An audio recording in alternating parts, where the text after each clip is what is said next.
for joining me for another one of my videos. I'm very, very privileged today to have Carla Fox. She is a clinical social worker at Oakville Trafalgar Hospital. Trillium Health Partners. Trillium Health Partners. And today we're going to be talking a little bit about how stressful it is to move, because we all know it is. It's like on the life scale, and we are outside, we're trying to social distance, and so we've got some construction noise in the background. I apologize. It'll come and go, and it's gone, only to come back again. Much like stress. Exactly. Right? Much like stress. And I will say it's adding to my stress this morning. But we know that moving is stressful on the life scale of items that can cause us the most stress. Marriage, divorce, moving is one of them. It is, absolutely. It can be a big deal for adults. It can be an even bigger deal for children. And so today we thought we would just have a little discussion about ways that you can help your children navigate a move, what it is that you should be looking for in terms of stress levels from them, and things that we can do to help them. Yeah, so let's dive into that a little bit. Sure, thank you for having me today. I'm so happy that you're here. Thank you for doing this with me. Of course.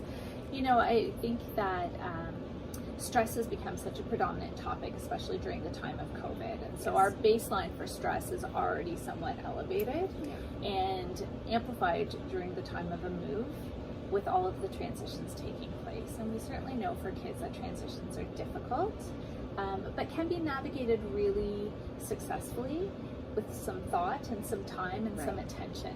And I think that's part of the problem, is that when we're getting ready to do a move, we're so caught up in the money stress and the logistics and the time commitments of moving.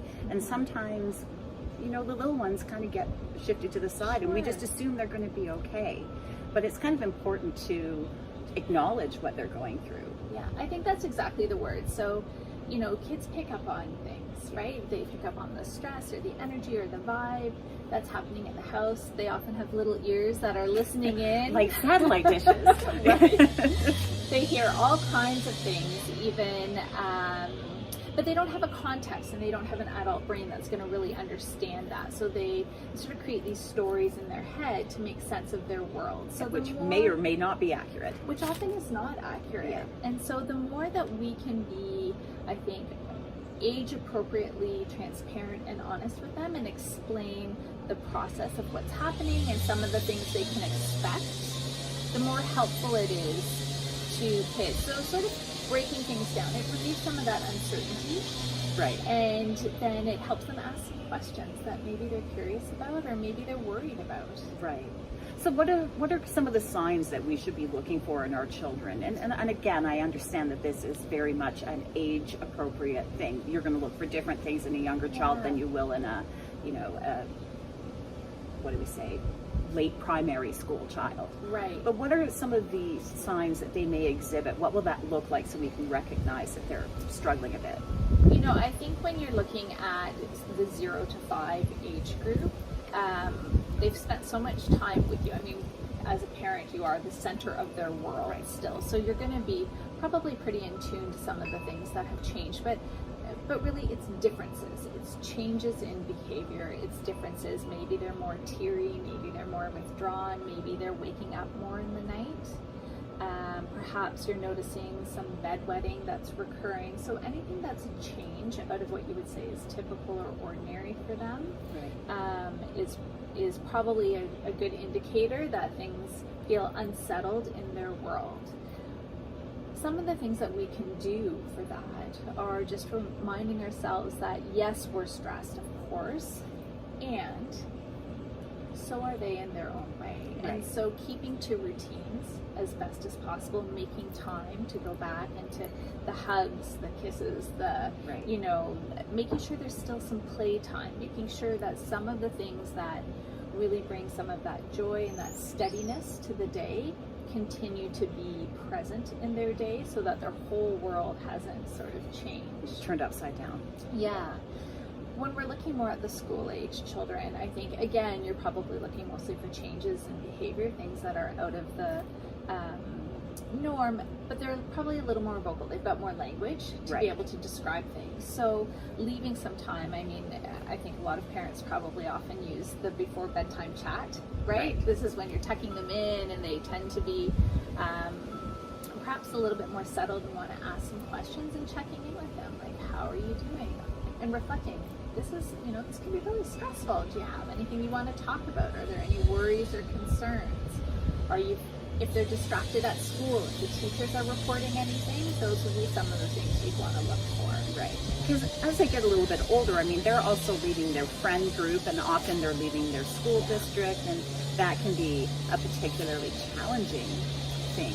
Absolutely. And I think, predominantly with the school age kids and going into high school, when you're looking, those become the big life transitions, because you've shifted from your family being your focus to gradually and developmentally now your friends are Right. your focus, and they have all the meaning for you. Right. So I think making the space and time, not just to talk about it, but to let them have their feelings about it. Let them be angry, let them be upset, let them express that in a healthy way.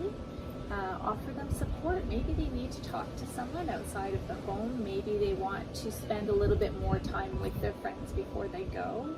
Reminding them that they can get, emails is maybe old school now, but they can get TikTok. right, like the Snapchat and the house party, and they still have ways of communicating with them.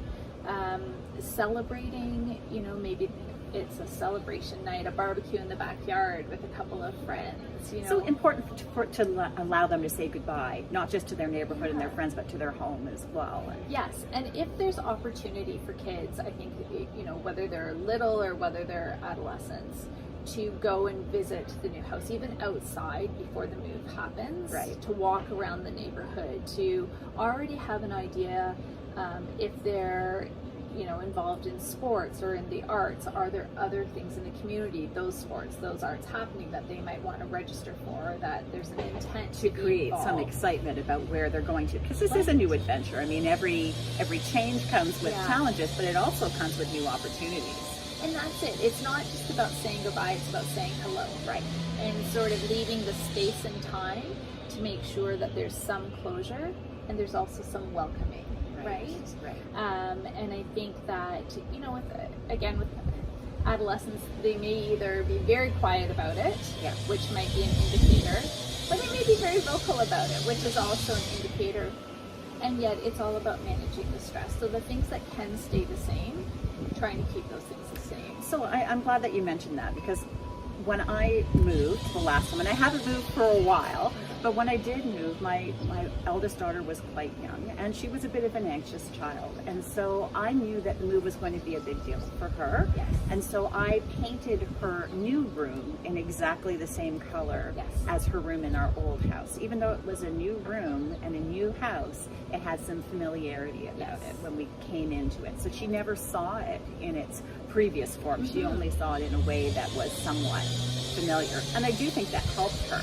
Absolutely. I think if it's possible, the last room to be packed up should be the kids' room, and the first room to be established should also be the kids' That room. is a very good tip. And so if you, depending on the age and stage of the kids, but certainly for younger kids, if you can replicate their room, it's going to help them settle in that space. They're going to have some tough nights probably, but they're Right. going to feel a little bit more comfortable. With younger kids, you want to make sure that when you are moving, before the kids get there, you already have things like your safety gates up, your plugs covered. So things that are going to decrease your stress level, which will also decrease their stress level. Because There's again, they'll pick up on that from you. of course, Yeah. if there's a play area that can be available to them, right?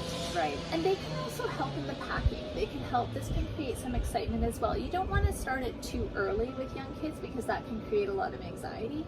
But if as it's getting closer, they pack up some of their some things that they really want to make sure are at the new house, and then there's that box ready for them when they get there to unpack, and that's some of the first It gives things. them some ownership in the whole process. Absolutely. Yeah. With adolescents, I think they may want to have something totally different when they go to their new place. So some fun can really be in trying to have those discussions with them and preparing, so what are you thinking when we get to the new house, the first weekend that we're sort of all settled and move in, do you want to go to the paint store? Do you want to make that your weekend to create your room? What would you like to have in it? How would this look? So things that give them even more ownership, and make them feel a part of the process at the same time, and allow for them to experience some change in a way that feels good for them Right. as well. All excellent tips. Yeah. So it's an exciting, I think, time and an exciting experience, and stressful, And stressful, of course. but that's life. But that's life. And I think once the move has taken place, just reminding ourselves that, the boxes will get unpacked. Right. Things will get in the cupboards. Stuff will settle. And if it takes an extra 3 days because we've made sure that we've kept those routines, we sit down every little while and we're playing with our kids, we're giving them hugs, we're being patient and just pacing ourselves, then it's going to help settle the whole family, Right. in terms of how they've experienced the move and hopefully experienced it in a really positive way. Yes. That's wonderful. Thank you so Yeah. much for being with me. Of course, I'm very happy to be here, and I'm very excited for the opportunities that are happening and for the clients that you're working with. It is Thank you. an exciting time. Yeah, so one more thing that you can do to reduce your stress level through a move is to make sure that you have a realtor who is going to be with you all the way. And that Absolutely. begins well before your decision to buy or sell and well after. I have scrubbed people's houses before they've moved. Whatever they have needed me to do, I have done it. So Wonderful. that's an extra tip. Just make sure you have someone that you trust, that you know you Yes. can talk to, because that is key. You're experiencing stress and you also need to have people in your life. Absolutely. That's a different video. Maybe we need to come back and do another one. How to I'd get love to. adults through the stress. How of to get moving. adults. Yes, absolutely. I think as much as it's an exciting time, just reminding ourselves that the stress will pass. It will. Right? And it always does, right? It always does. Yeah. It always does. So Thank you so much. Thank you for having me. We'll see you again. Okay. Thanks for watching. We'll see you in the next video.